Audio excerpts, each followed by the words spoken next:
Hello everyone, welcome to my channel. Today I am your दोस्त and host Aarush. आज मैं आप लोगों को जो है नीति आयोग के बारे में बताऊंगा पूरा डिटेल। ये जो है जीएस पेपर 3 के इकोनॉमिक डेवलपमेंट सेक्शन से इम्पोर्टेंट है। आज हम लोग जो इसको यूपीएससी प्री और मेंस के पॉइंट ऑफ व्यू से देखेंगे। तो सबसे पहले देखते हैं कि इसका फुल नाम क्या है। तो national institution for transforming India, और इसका जो इस्टेब्लिशमेंट हुआ था वो 1 जनवरी 2015 को था। हम जानते हैं कि इसका जो डिक्लेरेशन हुआ था वो 15 अगस्त 2014 को ही मोदी जी ने डिक्लेरेशन कर दिया था इसका, कि एक प्लानिंग कमीशन को रिप्लेसमेंट करने के लिए नीति आयोग बनाया जाएगा, जो कि एक थिंक टैंक होगा पॉलिसी के लिए। ओके, तो फ्रेंड्स नीति आयोग के जो है 7 पिलर्स होते हैं। सबसे पहले देखते हैं कि ये प्रो पीपल है ना, जन समर्थन। क्या करता है कि ये कि जो इंडिविजुअल्स है और जो सोसाइटी है उसके एस्पायरेशंस को ये फुलफिल करता है। उसके बाद ये प्रोएक्टिव है, ठीक है, सक्रिय है, रिस्पॉन्स करता है सिटीजन्स के नीड को। उसके बाद इसमें पार्टिसिपेशन भी एक पिलर है। इसमें क्या करता है कि जो सिटीजन है उसका इन्वॉल्वमेंट होता है। उसके बाद एम्पावरिंग, इसमें क्या करता है कि जो वुमेन है उसको सभी एस्पेक्ट में उसको एम्पावर करना है, इसका ये पिलर है।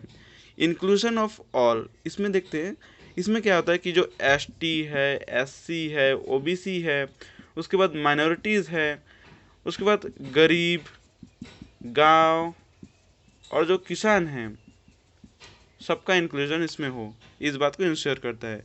उसके बाद इक्वलिटी, स्पेशली ये यूथ के लिए है ताकि सबको इक्वल अपॉर्चुनिटी मिल सके। उसके बाद ट्रांसपेरेंसी, गुड गवर्नेंस के लिए, ताकि गवर्नमेंट जो है वो विजिबल रहे और रिस्पॉन्सिबल रहे। ओके फ्रेंड, इतना अच्छा खासा प्लानिंग कमीशन था, उसने 12 साल का जो 5 ईयर प्लान है उसको कंप्लीट किया। फिर इसको एबोलिश करने की ज़रूरत क्यों पड़ी, और नया जो प्लानिंग के लिए जो थिंक टैंक है उसको बनाने की ज़रूरत क्यों पड़ी नीति आयोग को। तो इस पर कुछ पॉइंट्स है, उसको थोड़ा डिस्कस कर लेते हैं। पहले देखते हैं कि जो प्लानिंग कमीशन है वो ज़्यादा थियोरटिकल टूल्स पर बेस हो गया था, है ना। ग्राउंड लेवल पर जो इम्प्लीमेंटेशन है वो बहुत ही मुश्किल हो रहा था। उसके बाद जो प्लानिंग का जो डॉक्यूमेंट्स है उसमें सेंट्रल मिनिस्ट्रीज़ के जो जॉब्स है उसका डुप्लीकेशन हो रहा था, है ना। जो सेंट्रल मिनिस्ट्रीज़ में जो काम कर रहे थे, मतलब 2 मिनिस्ट्री में थोड़ा रस्साकसी बन रहा था।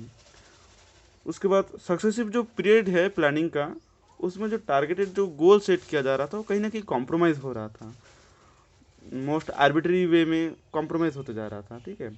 उसके बाद अब देखते हैं कि जो प्लान था हम लोगों का 5 ईयर का, और बजट आ रहा था हम लोगों का एनुअल बेस पर।